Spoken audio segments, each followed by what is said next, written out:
প্রথমেই সকল সাংবাদিক বন্ধুদের আমি নববর্ষের অনেক অনেক শুভেচ্ছা এবং অভিনন্দন জানাই, এবং আপনাদের মাধ্যমে যে দর্শক বন্ধু বা শ্রোতা বন্ধু যাদের সাথে আজকে আমরা যুক্ত হতে চলেছি তাদেরকেও জানাই 1432 বঙ্গাব্দের অনেক অনেক শুভেচ্ছা এবং অভিনন্দন। শুভ নববর্ষ।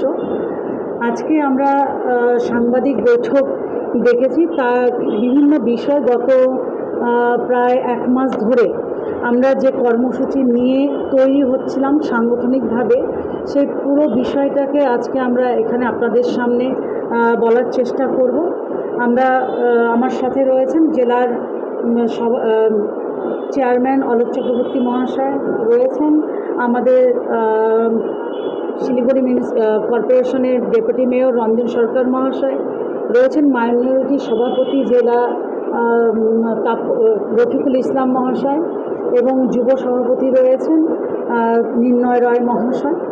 তো যাই হোক, আমরা সবাই জানি গত 27 ফেব্রুয়ারি দলনেত্রী মমতা বন্দ্যোপাধ্যায় একটি মিটিং আমাদের নিয়ে একটা সভা করেছিলেন। প্রত্যেক জেলা সভাপতি, মেয়র, চেয়ারম্যান, প্রত্যেক যারা ব্লক সভাপতিরা, ওয়ার্ড সভাপতি, অঞ্চল সভাপতি, তারা প্রত্যেকে শাখা সংগঠনের সভাপতি, তার দলনেত্রীর ডাকে আমরা কলকাতায় উপস্থিত হয়েছিলাম, এবং নেতাজি ইনডোর স্টেডিয়ামে একটা সভা হয়েছিল। সেখান থেকে তিনি আমাদের কিছু নির্দেশ দিয়েছিলেন, এবং সেই নির্দেশের সাথে সাথে আমরা একটা বিষয় লক্ষ্য করেছিলাম, তিনি সেই মঞ্চ থেকে এমন কিছু বিষয় পশ্চিমবাংলার মানুষের সামনে তো তুলে ধরেছিলেন, যাতে যার পর থেকে সারা ভারতবর্ষে সেই বিষয়টাকে নিয়ে একটা তোড়পাড় শুরু হয়ে যায়।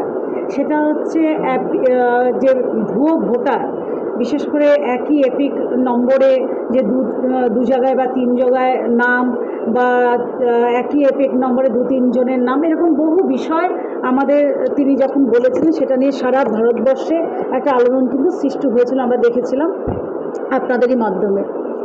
তারপর গত 6 মার্চ আমাদের আরেকটা মিটিং ডাকা হয়েছিল বিভিন্ন জেলার সভাপতি এবং চেয়ারম্যানদের নিয়ে, রাজ্য সভাপতি মাননীয় সুব্রত বক্সির নেতৃত্বে। সেখানে আমাদের প্রচুর ইনস্ট্রাকশন দেওয়া হয়েছিল, আমরা সেই মতো করে জেলায় আমরা কাজে শুরু করেছিলাম। এবং 15ই মার্চে আমাদের কাছে আর একটা মিটিং হয়েছিল, সেটা ভিসি আমরা ছিলাম, সোশ্যাল মিডিয়ার মারফত আমাদের একটা মিটিং হয়েছিল। সেখানে নেতৃত্ব দিয়েছিলেন অভিষেক বন্দ্যোপাধ্যায়, আমাদের সর্বভারতীয় সাধারণ সম্পাদক AITC, এবং সুব্রত বক্সি, দুজনেই সেদিন সেই মিটিংয়ে উপস্থিত ছিলেন, এবং বিস্তৃত